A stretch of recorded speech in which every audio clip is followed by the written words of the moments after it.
اعوذ باللہ من الشیطان الرجیم بسم اللہ الرحمن الرحیم الحمدللہ والصلاة والسلام علی رسول اللہ وعلی آلہ وصحبہ اجمعین اشہد ان لا الہ الا اللہ واشہد ان محمدا عبدہ ورسولہ رب اشرح لی صدری ویسر لی امری واحلل عقدۃ من لسانی یفقہوا قولی۔ سیرت النبی صلی اللہ علیہ وسلم کے سلسلے کو آگے بڑھاتے ہوئے آج سے ہم بات شروع کریں گے غزوہ احزاب یعنی کہ جنگ خندق کے اوپر، اور یہ جنگ خندق کے بارے میں ہم 3-4 سیشنز میں بات کریں گے انشاءاللہ تعالیٰ، کیونکہ یہ ذرا طویل بات ہے۔ اور شروع کرتے ہیں ہم آج سے۔ 1 سال سے زیادہ عرصے کی پیہم فوجی مہمات اور کارروائیوں کے بعد جزیرہ العرب پر سکون چھا گیا تھا اور ہر طرف امن و امان اور آشتی اور سلامتی کا دور دورہ ہو گیا تھا، مگر یہود کو جو اپنی خباثتوں، سازشوں اور دسیسہ کاریوں کے نتیجے میں طرح طرح کی ذلت اور رسوائی کا مزہ چکھ چکے تھے، اب بھی ہوش نہیں آیا تھا۔ انہوں نے غدر و خیانت اور مکر و سازش کے مکروہ نتائج سے کوئی سبق نہیں سیکھا تھا۔ چنانچہ خیبر منتقل ہونے کے بعد پہلے تو انہوں نے یہ انتظار کیا کہ دیکھیں مسلمانوں اور بت پرستوں کے درمیان جو فوجی کشاکش چل رہی ہے اس کا نتیجہ کیا ہوتا ہے، لیکن جب دیکھا کہ حالات مسلمانوں کے لیے سازگار ہیں اور دور دور تک ان کی حکمرانی کا سکہ بیٹھ گیا ہے تو انہیں سخت جلن ہوئی۔ انہوں نے نئے سرے سے سازش شروع کی اور مسلمانوں پر ایک ایسی کاری ضرب لگانے کی تیاری میں مصروف ہو گئے جس کے نتیجے میں ان کا چراغ حیات ہی گل ہو جائے، لیکن چونکہ انہیں براہ راست مسلمانوں سے ٹکرانے کی جرأت نہ تھی، اس لیے اس مقصد کی خاطر ایک نہایت خوفناک پلان تیار کیا۔ بنو نذیر کے 20 سردار اور رہنما مکے میں قریش کے پاس حاضر ہوئے اور انہوں نے رسول اللہ صلی اللہ علیہ وسلم کے خلاف آمادہ جنگ کرتے ہوئے اپنی مدد کا یقین دلایا۔ قریش نے ان کی بات مان لی، چونکہ وہ احد کے روز میدان بدر میں مسلمانوں سے صف آرائی کا عہد و پیمان کر کے اس کی خلاف ورزی کر چکے تھے، اس لیے ان کا خیال تھا کہ اب اس مجوزہ جنگی اقدام کے ذریعے وہ اپنی شہرت میں بھی بحال کر لیں گے اور اپنی کہی ہوئی بات بھی پوری کر دیں گے۔ مطلب یہ کہ بدر دوم جو تھی، جس میں انہوں نے احد کے دن وعدہ کیا تھا کہ بدر دوم جو ہے وہ واقعہ پذیر ہوگی، لیکن وہ اس کی ہمت نہ کر سکے تھے اور واپس مکہ پلٹ گئے تھے۔ اس کے بعد یہود کا یہ وفد بنو غطفان کے پاس گیا اور قریش ہی کی طرح انہیں بھی آمادہ جنگ کیا، وہ بھی تیار ہو گئے۔ پھر اس وفد نے بقیہ قبائل عرب میں گھوم گھوم کر لوگوں کو جنگ کی ترغیب دی اور ان قبائل کے بھی بہت سے افراد تیار ہو گئے۔ غرض اس طرح یہودی سیاست کاروں نے پوری کامیابی کے ساتھ کفر کے تمام بڑے بڑے گروہوں اور جتھوں کو نبی صلی اللہ علیہ وآلہ وسلم اور آپ صلی اللہ علیہ وسلم کی دعوت اور مسلمانوں کے خلاف بھڑکا کر جنگ کے لیے تیار کر لیا۔ اس کے بعد طے شدہ پروگرام کے مطابق جنوب سے قریش، کنانہ اور تہامہ میں آباد دوسرے حلیف قبائل نے مدینہ کی جانب کوچ کیا۔ ان سب کا سپہ سالار اعلیٰ ابو سفیان تھا اور ان کی تعداد 4000 تھی۔ پھر ان میں بنو سلیم بھی شامل ہو گئے۔ اسی وقت مشرق کی طرف سے غطفانی قبائل نے بھی کوچ کیا۔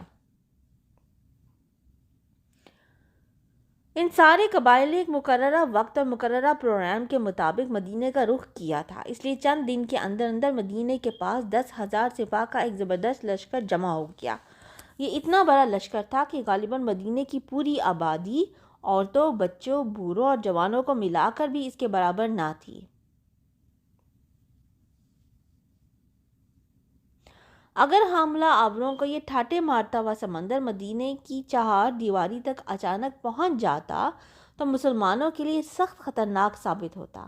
کچھ عجب نہیں کہ ان کی جڑ کٹ جاتی اور ان کا مکمل صفایا ہو جاتا، لیکن مدینہ کی قیادت نہایت بیدار مغز اور چوکس قیادت تھی۔ اس کی انگلیاں ہمیشہ حالات کی نبض پر رہتی تھیں اور وہ حالات کا تجزیہ کر کے آنے والے واقعات کا ٹھیک ٹھیک اندازہ بھی لگاتی تھی اور ان سے نپٹنے کے لیے مناسب ترین قدم بھی اٹھاتی تھی۔ چنانچہ کفار کا لشکر عظیم جو ہی اپنی جگہ سے حرکت میں آیا، مدینہ کے مخبرین نے اپنی قیادت کو اس کی اطلاع فراہم کر دی۔ اطلاع پاتے ہی رسول اللہ صلی اللہ علیہ وسلم نے ہائی کمان کی مجلس شورا منعقد کی اور دفاعی منصوبے پر صلاح مشورہ کیا۔ اہل شورا نے غوض و خوض کے بعد حضرت سلمان فارسی رضی اللہ عنہ کی ایک تجویز متفقہ طور پر منظور کی۔ یہ تجویز حضرت سلمان فارسی رضی اللہ عنہ نے ان لفظوں میں پیش کی تھی کہ اے اللہ کے رسول صلی اللہ علیہ وآلہ وسلم، فارس میں جب ہمارا محاصرہ کیا جاتا تھا تو ہم اپنے گرد خندق کھود لیتے تھے۔ یہ بڑی باحکمت دفاعی تجویز تھی، اہل عرب اس سے واقف نہ تھے۔ رسول اللہ صلی اللہ علیہ وسلم نے اس تجویز پر فوراً عمل درآمد شروع فرماتے ہوئے ہر 10 آدمی کو 40 ہاتھ خندق کھودنے کا کام سونپ دیا اور مسلمانوں نے پوری محنت اور دل جمعی سے خندق کھودنی شروع کی۔ رسول اللہ صلی اللہ علیہ وسلم اس کام کی ترغیب بھی دیتے تھے اور عملاً اس میں پوری طرح شریک بھی رہتے تھے۔ چنانچہ صحیح بخاری میں حضرت سہل بن سعد رضی اللہ عنہ سے مروی ہے کہ ہم لوگ رسول اللہ صلی اللہ علیہ وسلم کے ساتھ خندق میں تھے، لوگ کھدائی کر رہے تھے اور ہم کندھوں پر مٹی ڈھو رہے تھے کہ اسی اثنا میں رسول اللہ صلی اللہ علیہ وسلم نے فرمایا، اے اللہ، زندگی تو بس آخرت کی زندگی ہے، بس مہاجرین اور انصار کو بخش دے۔ ایک دوسری روایت میں حضرت انس رضی اللہ عنہ سے مروی ہے کہ رسول اللہ صلی اللہ علیہ وسلم خندق کی طرف تشریف لائے تو دیکھا کہ مہاجرین و انصار ایک ٹھنڈی صبح میں کھودنے کا کام کر رہے ہیں۔ ان کے پاس غلام نہ تھے کہ ان کے بجائے غلام یہ کام کرتے تھے۔ آپ صلی اللہ علیہ وسلم نے ان کی مشقت اور بھوک دیکھ کر فرمایا، اے اللہ، یقیناً زندگی تو آخرت کی زندگی ہے، پس انصار و مہاجرین کو بخش دے۔ انصار و مہاجرین نے اس کے جواب میں کہا، ہم وہ ہیں کہ ہم نے ہمیشہ کے لیے جب تک کہ باقی رہیں محمد صلی اللہ علیہ وسلم سے لڑائی پر بیعت کی ہے۔ صحیح بخاری ہی میں ایک روایت حضرت برا بن عازب رضی اللہ عنہ سے مروی ہے کہ میں نے رسول اللہ صلی اللہ علیہ وسلم کو دیکھا کہ آپ صلی اللہ علیہ وسلم خندق سے مٹی ڈھو رہے تھے، یہاں تک کہ غبار نے آپ صلی اللہ علیہ وسلم کی شکم کی جلد ڈھانک دی تھی۔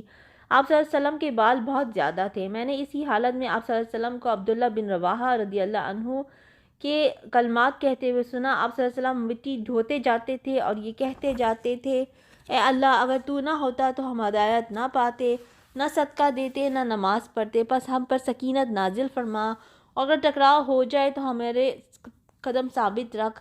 انہوں نے ہمارے خلاف لوگوں کو بھڑکایا ہے، اگر انہوں نے یہ کوئی فتنہ چاہا تو ہم ہرگز سر نہیں جھکائیں گے۔ مسلمان ایک طرف اس گرم جوشی کے ساتھ کام کر رہے تھے تو دوسری طرف اتنی شدت کی بھوک برداشت کر رہے تھے کہ اس کے تصور سے کلیجہ شک ہوتا ہے۔ چنانچہ حضرت انس رضی اللہ عنہ کا بیان ہے کہ اہل خندق کے پاس 2 مٹھی جو لایا جاتا تھا اور بو دیتی ہوئی چکنائی کے ساتھ بنا کر لوگوں کے سامنے رکھ دیا جاتا تھا۔ لوگ بھوکے ہوتے تھے اور اس کا ذائقہ حلق کے لیے ناخوشگوار ہوتا تھا، اس سے بدبو اٹھ رہی ہوتی تھی۔ ابو طلحہ رضی اللہ عنہ کہتے ہیں کہ ہم نے رسول اللہ صلی اللہ علیہ وسلم سے بھوک کا شکوہ کیا اور اپنی شکم کھول کر ایک ایک پتھر دکھلایا تو رسول اللہ صلی اللہ علیہ وسلم نے اپنا شکم کھول کر 2 پتھر دکھلائے۔ خندق کی کھدائی کے دوران نبوت کی کئی نشانیاں بھی جلوہ فگن ہوئیں۔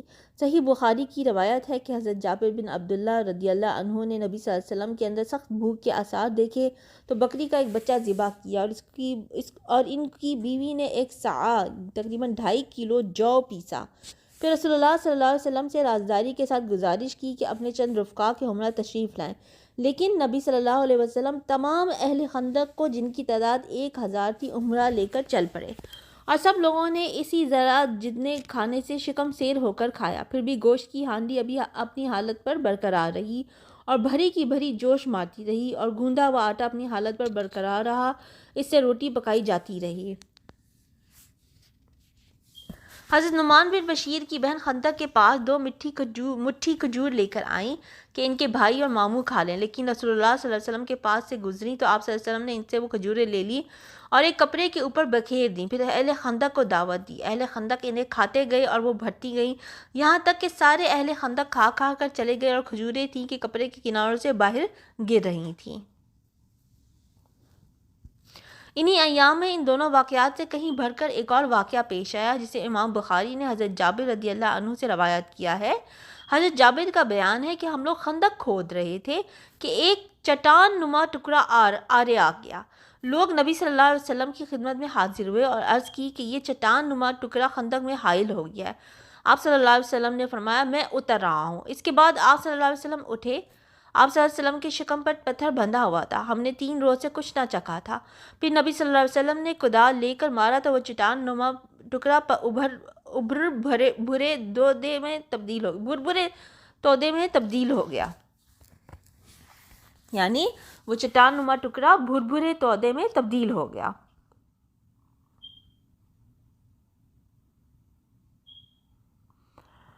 آپ صلی اللہ علیہ وسلم نے جب بسم اللہ پڑھ کے ضرب لگائی تو فرمایا اللہ اکبر، مجھے ملک شام کی کنجیاں دی گئی ہیں، واللہ میں اس وقت وہاں کے سرخ محلوں کو دیکھ رہا ہوں۔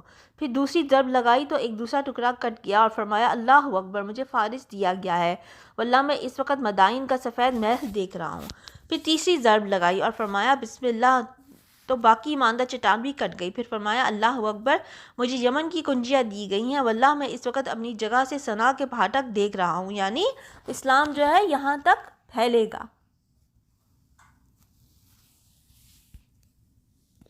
چونکہ مدینہ شمال کے علاوہ باقی اطراف سے چٹانوں، پہاڑوں اور کھجور کے باغات سے گھرا ہوا ہے، نبی صلی اللہ علیہ وسلم ایک ماہر اور تجربہ کار فوجی کی حیثیت سے یہ جانتے تھے کہ مدینے پر اتنے بڑے لشکر کی یورش صرف شمال ہی کی جہت سے ہو سکتی ہے۔ اس لیے آپ صلی اللہ علیہ وسلم نے صرف اسی جانب خندق کھدوائی۔ مسلمانوں نے خندق کھودنے کا کام مسلسل جاری رکھا، دن بھر کھدائی کرتے اور شام کو گھر پلٹ آتے، یہاں تک کہ مدینے کی دیواروں تک کفار کے لشکر کے پہنچنے سے پہلے مقررہ پروگرام کے مطابق خندق تیار ہو گئی۔ آج کے لیے ہم یہاں تک ہی پڑھیں گے، اس کے بعد قریش جب وہاں پہ پہنچے تو کیا ہوا یہ ہم اگلی دفعہ دیکھیں گے انشاءاللہ تعالی۔ سبحانک اللہم بحمدک، اشہد ان لا الہ الا انت، استغفرک و اتوب الیک۔